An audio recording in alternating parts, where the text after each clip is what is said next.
sets up the premise of an isekai slow life fantasy, an easygoing life with cheat abilities and a perfect existence. However, the scene immediately contrasts that ideal. A stern man angrily declares, "I hereby banish you from the Kashit family." The newly appointed head of the household harshly expels the protagonist. He tells them they are no longer needed, and orders them to get out now, reinforcing the earlier banishment and setting up forced departure from the family. Shocked and confused, reacts with a loud "huh" after being abruptly expelled. The narration frames him as an all-purpose swordsman just returned from the battlefield who wants a peaceful slow life, setting up the contrast between his hopes and the sudden, unfair banishment that kicks off the story's adventure. His backstory after being kicked out. He explains that he has just lost his family name and gives a brief account of his life. He was reincarnated into this world after living a difficult life in a single-parent household in his previous one. Now, stripped of his noble status, he prepares to move forward on his own. Explains his past and how his second life began. After dying from overwork at 22, he was reborn into a wealthy family and thought he'd finally enjoy an easy life. However, things didn't go as expected. He had no talent for swordsmanship or magic, no cheat abilities, and quickly fell behind his highly gifted older brother. What he hoped would be a smooth reincarnated life instead became another struggle. Grew older in his new life, his lack of talent caused him to fall further behind, becoming isolated even within his own home. His once kind older brother Grace also began to distance himself. After his mother passed away, the family formally chose the successor, Grace, and to prevent any future conflict, Toa was quietly sent away to the borderlands, effectively removing him from the household's affairs.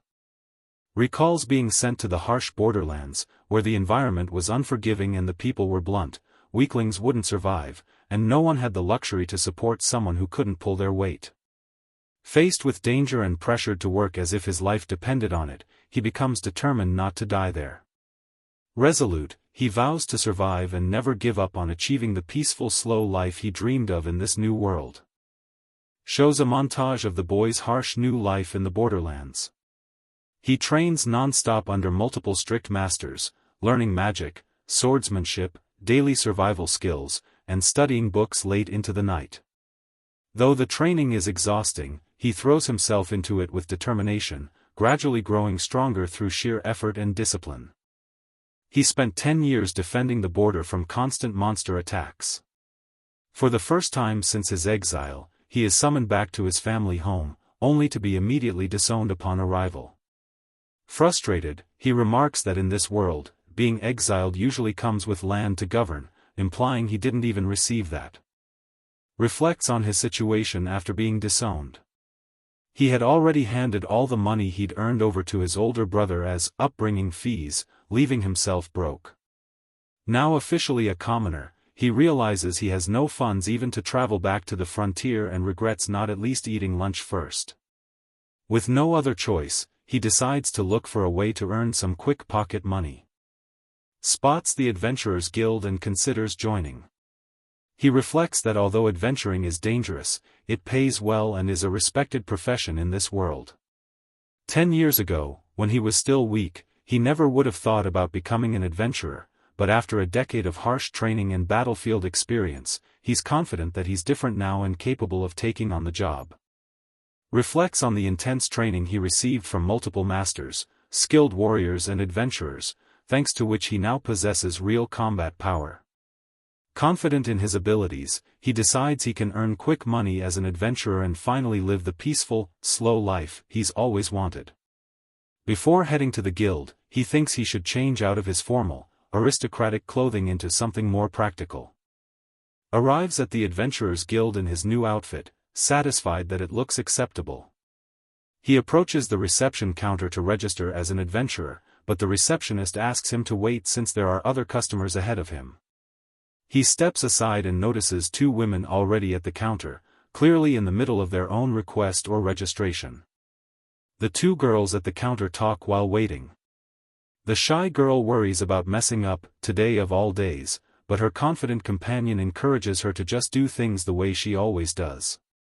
The protagonist observes them from behind and notices the staff the shy girl is holding, realizing they're healers, which is rare and valuable in this world. The two girls apologize for being noisy, and the protagonist reassures them that it's fine. When he asks if they're also registering as adventurers, they explain that they have their exam right after this. Seeing how nervous the shy girl, Nika, is, the confident girl offers to teach her a simple charm to calm her nerves, writing a character on her palm 10 times and pretending to swallow it. She also teases that the other girl, Grassa, gets just as nervous. The two girls perform a small, magic character ritual meant to calm nerves. The confident girl explains that the symbol stands for people supporting one another. She tells her friend that even when she feels anxious, she can think of the people important to her and she'll be okay. Both girls silently perform the calming gesture on their palms. Afterward, they smile, Nika looking relieved and the other girl looking pleased that the charm helped. He calls the two girls to proceed to their adventurer exam. Thanks to the encouragement they received earlier, their nervousness has faded, and they thank him enthusiastically. As they head off, he watches them leave and thinks they seem like good friends. He also believes that the trio, the two girls and their supportive companion, will likely become successful adventurers in the future. He proceeds with his adventurer registration at the guild. He gives the alias, Toa, instead of his real name and completes the fingerprinting process. The receptionist explains that this is only a provisional registration, the card he receives will serve as his temporary guild ID. His official registration will be finalized after he takes the exam the next day. Toa asks if he can take the adventurer exam today, but the receptionist apologetically explains that the last 2 exam slots were just taken by the girls who went before him. Since he can't take it today, he decides to come back tomorrow and goes out to look for a place to stay. As he leaves, a mysterious hooded figure watches him with a sinister smile. The next morning, Toa arrives at the guild and finds it crowded with many people waiting for the adventurer exam. As he observes the busy room, the receptionist tells everyone, including Toa, to wait until their names are called in order. Heads to what he's told is classroom number 10 on the 3rd floor. When he arrives, the room is unexpectedly dark, cluttered, and messy for an exam hall. As he steps inside, he notices someone else, an unfamiliar figure with a braided hairstyle, who greets him with a slightly unsettling "nice to meet you." Theo, the examiner, introduces himself to the elf candidate. The elf is surprised at Theo's reaction and comments on how rare it is for elves to be in a human city. Theo apologizes and leads the elf further inside the exam area. The elf follows confidently, while Theo wonders what kind of test takes place in such a cluttered, messy room. Toa while nervously wondering what kind of exam it will be. Examiner smiles confidently, steps forward, and begins activating some kind of magical ritual. With a glowing magic circle behind him, the elf announces that the exam is about to begin. He suddenly finds himself outside, seemingly transported by Toa's magic. He looks alert and ready, realizing the exam has begun in an unexpected location. Realizes the entire exam space was created using spatial magic. Toa is pleasantly surprised that he recognizes such a rare skill. When Theo notices several intimidating figures nearby, he assumes they're the other examiners, even though they don't look the part at all. Quickly realizes something is wrong, the people he saw aren't examiners at all. The group taunts him, mocking his noble background and blaming his big brother for the situation. Toa casually comments on how harsh noble life must be. Theo's suspicion is confirmed, these guys are imposters, and whatever is happening was set up far too quickly. The people surrounding him aren't examiners, they're assassins sent by his own older brother. His brother considers him a dangerous, unstable element and wants him eliminated. The chapter ends with this revelation. The elf-like attacker dismisses Theo's explanation about his brother, saying it doesn't matter. He mocks Theo by suggesting that younger brothers overthrowing family heads is a typical story. Theo replies that he has no regrets about being a noble. The attacker then smiles menacingly and tells Theo to just die obediently, making his murderous intention unmistakable. Theo takes a battle stance, wielding both a sword and a staff at once. One of the attackers mocks him, calling his expression stupid and sneering that he's getting cocky for using two weapons.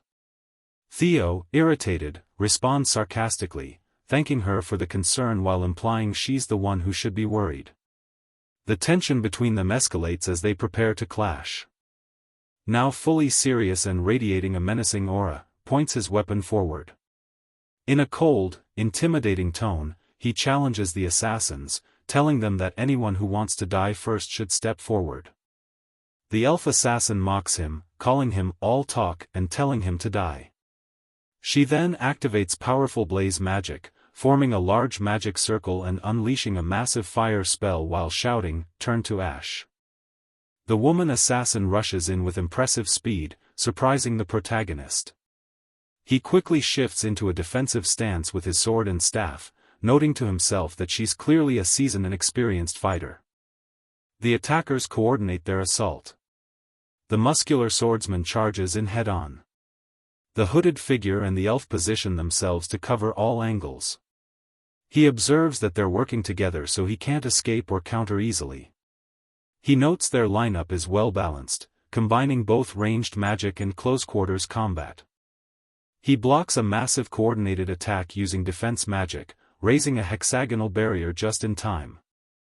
Despite multiple assassins charging and supporting each other with ranged spells, he successfully withstands the explosion head-on. A female attacker rushes in, believing she's found an opening and declares the protagonist's flank is exposed. However, the protagonist reveals he anticipated her move. As she commits to the strike, he counters from below and tells her that she is the one who walked into his trap. Lands a powerful blow on an opponent, knocking them back. Another fighter activates body reinforcement magic, enhancing their physical abilities. A group of muscular men rushes in as a leader shouts, "Damn it! Hurry and subdue him." The scene conveys rising tension as multiple enemies prepare to overwhelm the protagonist. Shows a large, muscular attacker swinging a massive spiked mace at him. He easily blocks the strike with a glowing magic barrier, stopping the attack cold. The attacker is shocked, realizing the mage is far stronger and calmer than expected, standing unfazed behind the shield. A robed mage fires a powerful magic blast into the sky, surprising the young warrior and his allies.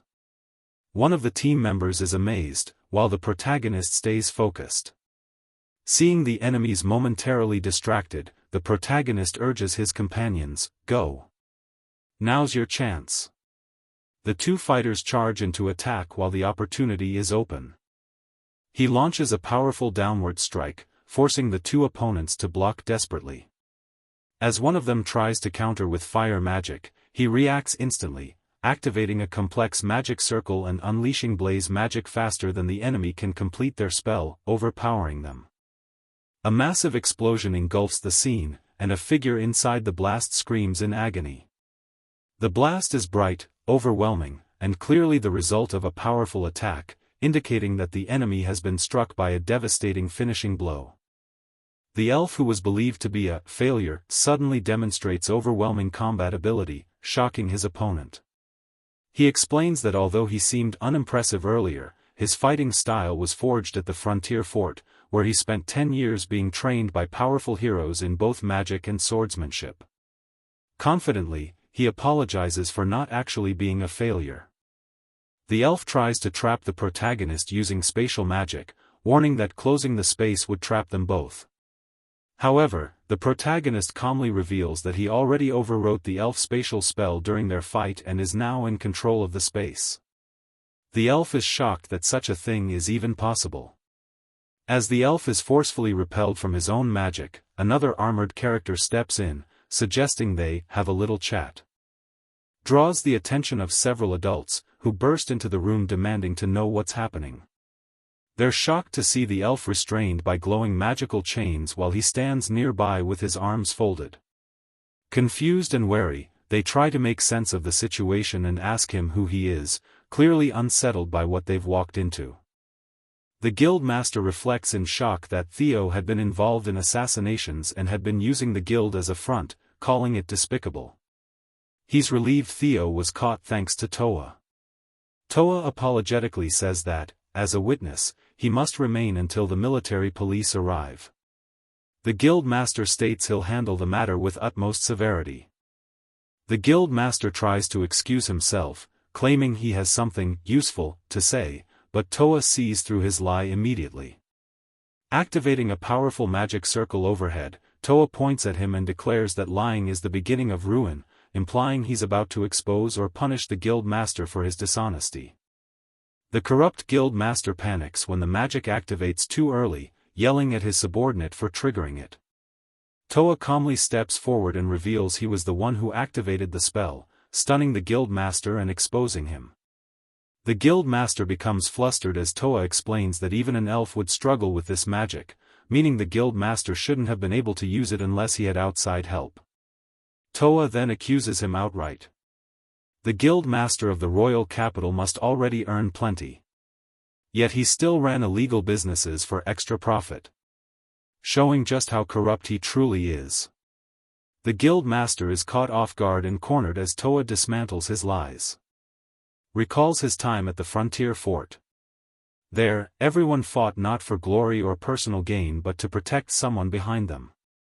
This memory contrasts sharply with the greed and corruption he now sees, highlighting the values he learned from those genuine heroes. A group of people at the fort tells Toa that they're strong enough without him and that he's still young, so it would be a waste for him to die there. They encourage him to leave the battlefield and go live a peaceful, slow life to his heart's content. Toa looks back at them with mixed emotions as he prepares to depart. He confronts the corrupt man, saying that he and his group have disgraced the noble fight of the people at the frontier fort.